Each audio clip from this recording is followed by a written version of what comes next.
বছর ধরে উনি কিছুই জানতেন না, কোথায় কি চুরি হচ্ছে, কোথায় কে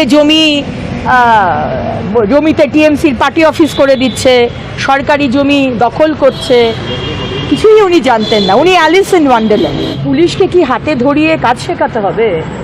সিন্ডিকেট চালানো, বাসকে, ট্রাককে, কয়লা গাড়িকে, বালির গাড়িকে থামিয়ে কি করে টাকার ঘুষ নিতে হয় সেগুলো তো শেখাতে হয় না।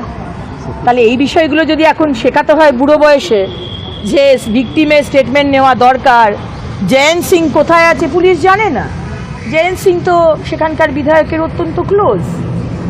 এবং আমি বললাম না, ধরলেও কি না ধরলেও কি, কারণ না ধরলেও কিছুই বলার নেই, আর ধরলেও এমন এমন ধারা দেবে, মানে কুচবিহারের ভিকটিমকে, আমাদের এক মাকে, আমাদের এক বোনকে, আমাদের বাড়ির এক মহিলাকে, তাকে উলঙ্গ করে ঘোরানো হলো, কিন্তু সেই উলঙ্গ করে ঘোরানোতে এমন সেকশন দেওয়া হলো, এত লঘু সেকশন, যে পরের দিন যারা ছাড়া পেয়ে গেল।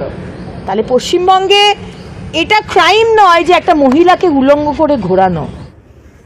তো আগে যেগুলো টিএমসির পার্টি অফিস হয়েছে সেগুলো সরকারি জমি থেকে বুলডোজার দিয়ে সেগুলো আগে ভেঙে ফেলুন, তাহলে বুঝবো যে আপনার দম আছে।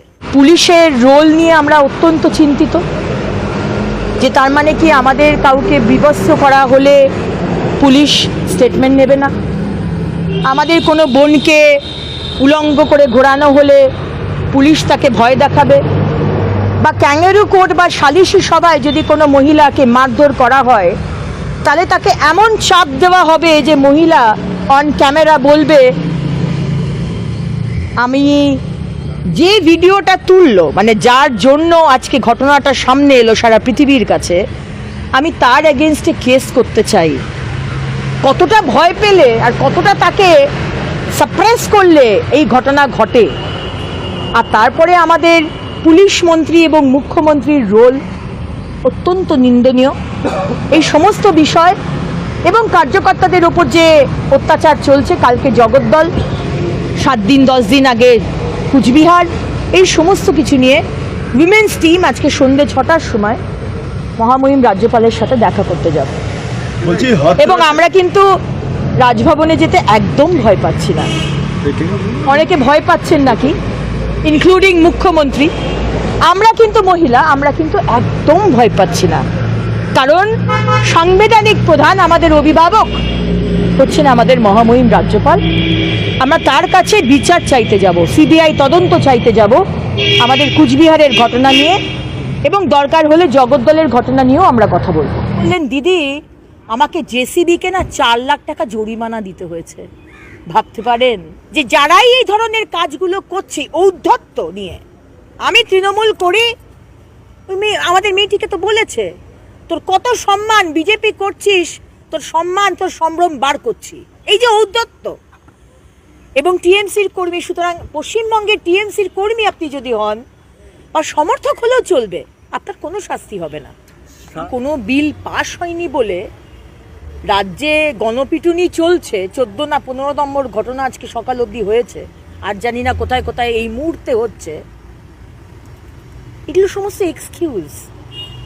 আজকে মুখ্যমন্ত্রী, পুলিশ মন্ত্রী, তিনি একজন ব্যর্থ মুখ্যমন্ত্রী, ব্যর্থ, রুটি কাপড়া মাকান দিতে ব্যর্থ। তো শপথ গ্রহণের বিষয়ে ক্লিয়ার নয়, কারণ কি স্পিকার মহোদয় বিষয়টি কিছু জানাননি যে কেন উনি ডাকছেন। এবার শপথ গ্রহণের বিষয়টা খুব আমাদের কাছে খুব ক্লিয়ার, যে সংবিধান বলছে যে আমাদের মহামহিম গভর্নরের পুরো এখতিয়ারে, জুরিসডিকশনে এই শপথ গ্রহণ। তিনি নিজে চাইলে নিজে করাবেন, বা তিনি যদি কাউকে দিয়ে করাতে চান সেটা উনি ডিসাইড করতে পারবেন। স্পিকার মহোদয় বা ডেপুটি স্পিকার বা চিফ মিনিস্টার কিন্তু এটা ডিসিশন নিতে পারেন না। এখন দেখুন, এখানে তো সব কিছুই সম্ভব, কারণ আমাদের মুখ্যমন্ত্রী এবং মুখ্যমন্ত্রীর কথায় আমাদের স্পিকার মহোদয় চলেন, সংবিধান মানেন না। সংবিধান হাতে নিয়ে যে মুখ্যমন্ত্রী ভাঙচুর করেন বিধানসভায়, সেখানে সব কিছুই হতে পারে। এর আগের সেশনে তো স্পিকার মহোদয় সেশন ডেকেছিলেন, কিন্তু আমাদের মহামহিম রাজ্যপালকে ডাকা হয়নি। সুতরাং আজকে যদি এইভাবেই যদি মানে আমি অবাক হব না যদি শপথ গ্রহণের বিষয়টিও উনি করে নেন, আমরা অবাক হব না খুব একটা। আমাদের ও লাভলি মদনদার অত্যন্ত প্রিয়, তিনি ওই আমাদের হকার ভাইদের বোনেদের দোকান ওঠাচ্ছেন না, তার আগে সুজিত বোস আর ববি হাকিম আর অরূপ রায় আর মদন মিত্র যারা এই ধরনের গুন্ডাদেরকে আশীর্বাদ করে, আপনার তো তাদেরকে বরখাস্ত করা উচিত ছিল। কে হুমকি দিচ্ছে? গুন্ডা, মাফিয়া। তাহলে সাধারণ মানুষ, আমার আপনার মতো সাধারণ মানুষ, আমরা যাব কোথায়? এই হচ্ছে আজকে পশ্চিমবঙ্গের অবস্থা।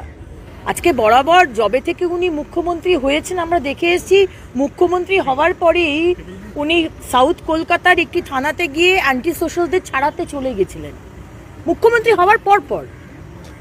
তো পশ্চিমবঙ্গের যারা anti social criminals, even terrorist, তারা জানে যে এই সরকার, মমতা ব্যানার্জির সরকার এবং মমতা ব্যানার্জি অ্যান্টি সোশ্যালদের সঙ্গে আছেন। তো আমরা একটা মহিলাকে বিবস্ত্র করে রাস্তায় ঘোরাই, বা আমরা ক্যাঙ্গারু কোর্ট বা সালিশি সভাতে একজন মহিলাকে পরকীয়া করার দোষে তাকে পাবলিকলি লিঞ্চ করি, আমরা যা খুশি তাই করি, কেউ কিচ্ছু করতে পারবে না। এবং আজকেও আমরা দেখতে পেলাম যে টিএমসির বিধায়ক অরূপ রয়, তিনি দুটো পুকুর বোধহয় বুঝিয়েছেন, এবং সেই পুকুর বোঝানোর কমপ্লেন করে সোশ্যাল মিডিয়াতে তৃণমূলেরই একটি ছেলে, সে যখন সোশ্যাল মিডিয়াতে পোস্ট করে, পুলিশ তাকে তুলে নিয়ে যায়। আর কুচবিহারের যে মেয়েটি, আপনি ছেড়ে দিন সে বিজেপি, আপনি ছেড়ে দিন সে মুসলমান, আপনি ছেড়ে দিন সে একজন বাংলার মা, বাংলার মেয়ে, তাকে যখন বিবস্ত্র করে ন্যাংটো করে তাকে যখন সারা গ্রামে ঘোরানো হয় 25 তারিখ 30 তারিখ অব্দি, এই পুলিশ যে অরূপ রায়ের পুকুর বোঝানোর ঘটনা যখন তৃণমূলের কর্মী ফেসবুকে পোস্ট করছে তাকে অ্যারেস্ট করে, কিন্তু এই মহিলাকে যখন উলঙ্গ করে ঘোরানো হয় তখন এই পুলিশ না স্টেটমেন্ট নেয়, না এফআইআর করে, না কাউকে ধরেও তাকে ছেড়ে দেয়। তৃণমূলরা চোর ডাকাতের কথাই কি আমরা চলবো? আমরা দেশের জন্য কাজ করি। আমরা মহামহিম গভর্নরকে তার সাথে দেখা করিয়েছি, ভিকটিমের সাথে। আমরা এবার ভিকটিমকে দিল্লি নিয়ে যাব মহামহিম রাষ্ট্রপতির সঙ্গে দেখা করাতে। আমরা সিবিআই তদন্ত চেয়েছি, আমরা ইলেকশন কমিশনের কাছে কমপ্লেন করেছি, তাদেরকে নিয়ে এসেছি। তৃণমূল কি বললো সেই অনুযায়ী তো আমাদের কর্মসূচি বা আমাদের আগামী দিনের রূপরেখা তৈরি হবে না। মানে মুখ্যমন্ত্রী মমতা ব্যানার্জির সরকার, টিএমসি সরকার সবসময় চালাকি এবং উপর চালাকি করার চেষ্টা করে। আজকে গণপিটুনি বা মব লিঞ্চিং, সেখানে আমাদের যে নতুন আইন এসছে ন্যায় সংহিতা, সেখানে মৃত্যুদণ্ডের মানে ক্যাপিটাল পানিশমেন্টেরও উল্লেখ করা হয়েছে। তাহলে আজকে যদি সরকার তো অশিক্ষিত নয়, তারা যদি জানে যে এই বিলটা পাশ করাতে গেলে সেইটা লেখা দরকার, তাহলে লেখেনি কেন? এই বললাম না, চালাকি, উপর চালাকি। কারণ দেখুন, আজকে বেসিক্যালি যারা অ্যান্টি সোশ্যাল, যারা এই কাজগুলো করছে, তাদের পাশে এই সরকার দাঁড়ায়। এবং খুব কাকতালীয়ভাবে যারাই এই ঘটনাগুলো ঘটাচ্ছে, তাদের কিন্তু ডাইরেক্টলি বা ইনডাইরেক্টলি টিএমসির সাথে একটা যোগাযোগ।